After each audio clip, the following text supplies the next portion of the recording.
दोस्तों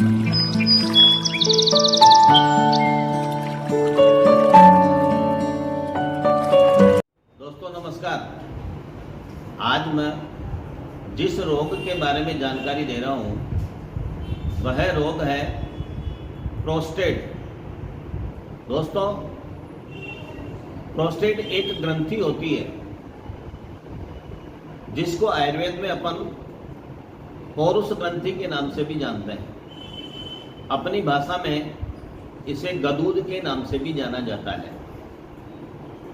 आज के समय में यह रोग 3 व्यक्तियों में से एक व्यक्ति को अवश्य हो रहा है।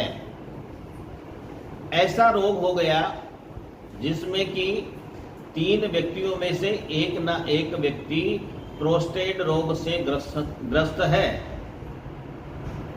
आजकल के परिवेश को देखते हुए और यह रोग बहुत घातक रोग सिद्ध होने लग गया।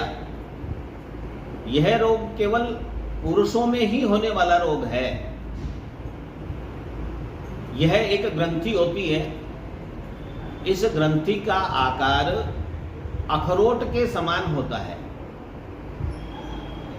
यह ग्रंथि जो है वो मूत्राशय की ग्रीवा के नीचे मूत्र मार्ग के इर्द गिर्द यानी दोनों तरफ मौजूद होती है। इस ग्रंथि की नॉर्मल साइज यदि अपन देखें तो 18 से 20 ग्राम तक होती है, या अपन ये कहें कि 25 सीसी तक होती है।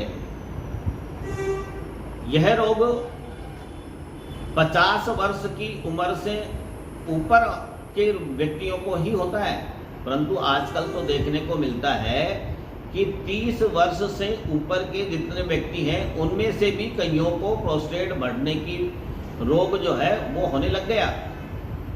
कारण कि इसका खान पान सही नहीं होने के कारण से, अपना रहन सहन सही नहीं होने के कारण से यह रोग 30 वर्ष के व्यक्तियों में भी होने लग गया।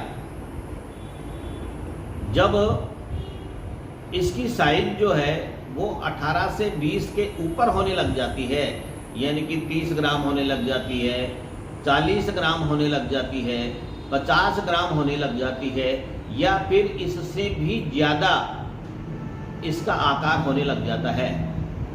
ऐसी परिस्थिति में रोगी को चिकित्सा प्रारंभ कर देनी चाहिए, और यदि रोगी ने चिकित्सा प्रारंभ नहीं की तो आगे जाकर यह प्रोस्टेट कैंसर भी बन सकता है।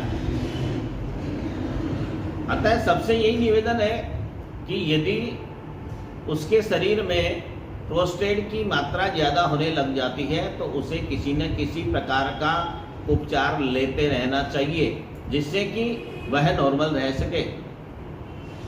अब व्यक्ति को पता ही नहीं चलता है कि मेरे प्रोस्टेट कैसे हुआ, परंतु इसके कई ऐसे लक्षण होते हैं जिन लक्षणों को देखकर अपन ये कह सकते हैं कि प्रोस्टेट हो सकता है। जैसे सबसे बड़ी प्रॉब्लम इसमें जो होती है वो पेशाब करने की प्रॉब्लम होती है।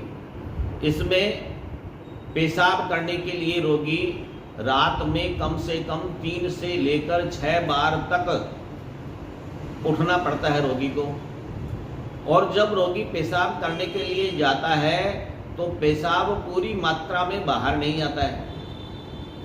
ब्लेडर में इस प्रकार तो लगता है कि ब्लेडर पूरा पेशाब से भरा हुआ है, परंतु पेशाब करने में दिक्कत महसूस होने लग जाती है। पेशाब करने के बाद भी रोगी इस प्रकार से महसूस करता है कि मैंने पेशाब नहीं किया, यानी कि उसके ब्लेडर में पेशाब रहता है।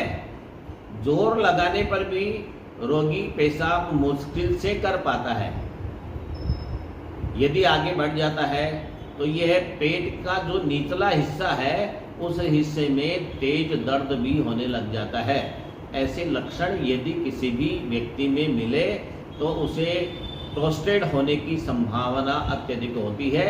इस समय चेकअप करवाकर या फिर चिकित्सकीय परामर्श के साथ में उसे प्रोस्टेट की दवा लेना शुरू कर देना चाहिए। आयुर्वेद में ऐसी चिकित्सा है जिससे प्रोस्टेट जड़ से खत्म हो सकती है। पहली चिकित्सा बताऊं शास्त्रीय चिकित्सा है चंद्र प्रभावटी 1 गोली, गोक्षुरादि गुग्गुल की 1 गोली और यवक्षार 1 ग्राम की मात्रा में, इस प्रकार से इन सबको मिलाकर, यानी कि 3 ग्राम की मात्रा हो गई, इस 3 ग्राम की मात्रा में 3 ग्राम मिश्री और मिला दें। इस प्रकार से एक पुड़िया बना लें।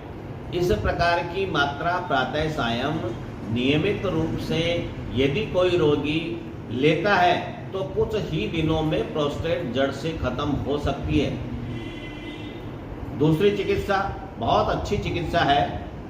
25 पत्ते दूधी बड़ी जो होती है, एक पौधा होता है दूधी बड़ी का, दूधी बड़ी होती है, उसके 25 पत्ते हल्दी, कच्ची हल्दी के 25 पत्ते लेने चाहिए और इनमें यवक्षार मिलाकर इसकी 1 मात्रा होती है। इस प्रकार की मात्रा यदि कुछ दिनों तक ही लेंगे तो निश्चित रूप से उस रोगी का प्रोस्टेट खत्म हो जाता है। तीसरी यदि चिकित्सा अपन देखें तो गोक्षुर चूर्ण इसकी चिकित्सा में बहुत अच्छा कार्य करता है। वरुण चूर्ण का उपयोग है वो भी बहुत अच्छा इसके अंदर होता है। श्वेत परपटी, जितने भी क्षारीय चीज़ें होती हैं, श्वेत परपटी है, यवक्षार है, अपामार्ग क्षार है, इनका प्रयोग यदि इसके साथ में करेंगे तो निश्चित है कुछ दिनों में प्रोस्टेट कम होने लग जाती है। और यदि कहीं सूजन आ रही है तो पुनर्नवा मंडूर का भी प्रयोग इसके साथ में करना चाहिए।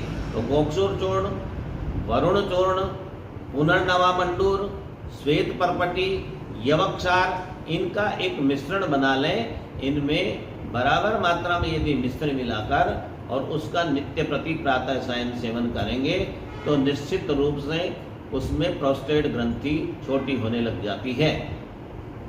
ये सारी चिकित्साएं चिकित्सकीय परामर्श के साथ में ही लेनी चाहिए।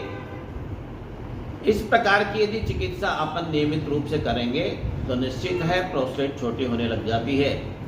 इसके अलावा यदि अपन देखें तो योग और प्राणायाम रोगी को अवश्य करना चाहिए। योग प्राणायाम करने से शरीर की सारी क्रियाएं नियमित होती है तो ग्रंथियां भी कम होती है, यानी कि छोटी पड़ने लग जाती है। तो योग और प्राणायाम जरूर करना चाहिए। तरल पदार्थ, रसीले पदार्थों का अत्यधिक सेवन करना चाहिए। इसके अंदर लौकी का जूस है, अनार का जूस है, अंगूर वगैरह खा सकते हैं। इसमें जितने भी रसदार पदार्थ होते हैं इनका अत्यधिक मात्रा में सेवन करें। नींबू के रस का सेवन करें। निश्चित रूप से उसके शरीर में कुछ ही दिनों में प्रोस्टेट छोटी होने लग जाती है। दोस्तों, यदि आज आपको मेरा वीडियो अच्छा लगा तो इसे लाइक जरूर करें और यदि मेरे चैनल को सब्सक्राइब नहीं किया है तो उसे सब्सक्राइब अवश्य करें, जिससे कि मैं आगे भी आपको इस प्रकार की जानकारी देता रहूं। धन्यवाद।